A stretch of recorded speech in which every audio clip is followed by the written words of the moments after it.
Hey guys, it's Tyler here with Council Fitness. Today I'm going to talk about why we track our food, how it can help with our goals, and other benefits that we get. So, how do we establish what we're tracking? Obviously, for the majority, people know we track our calories, and how do we get those?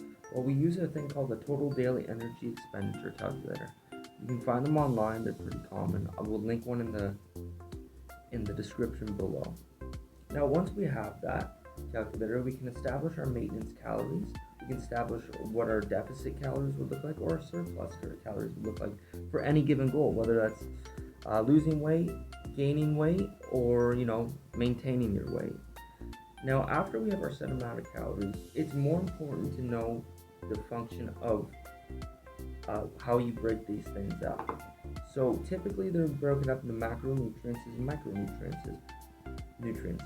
Um, Macros are comprised of your fats, carbs, and proteins, whereas everything else is like your vitamins, your micronutrients, your vitamins, any kind of minerals, stuff like that. So, for the basis of argument on this video, I want to talk just mainly about the macronutrients and how we establish them to make our succeed with our goals. So now that we've calculated our calories, we've calculated our macros, we've decided on the ratio that we need for our goal. Why does this help us? Well, it gives us a very calculated way of losing or gaining weight and in a healthy manner.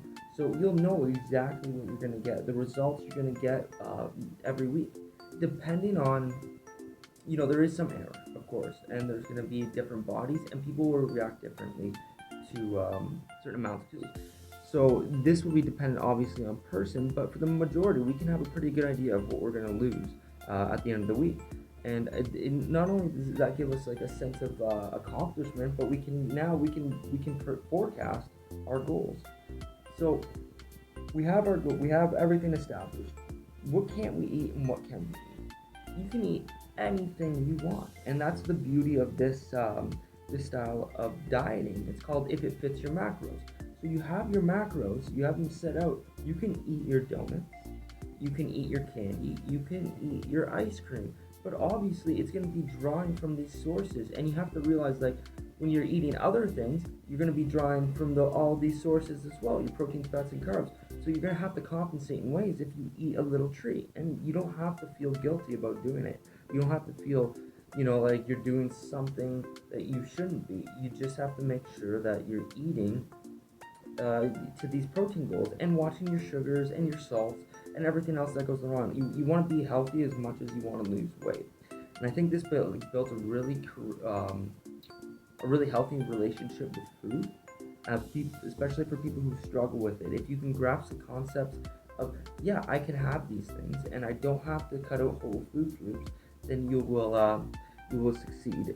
You'll have more success, especially coming off the diet and trying to get back into a regular eating as in quantity.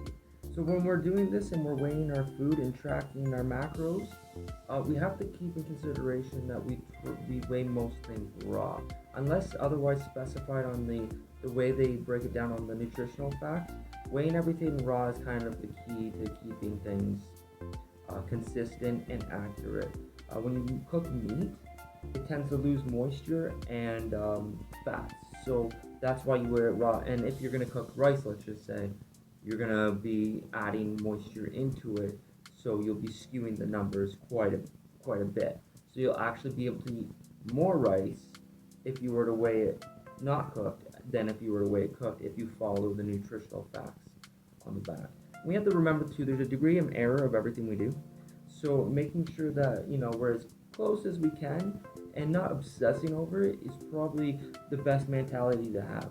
You're gonna have degrees in the actual nutritional facts. Everything's not gonna be 100% error in your scale.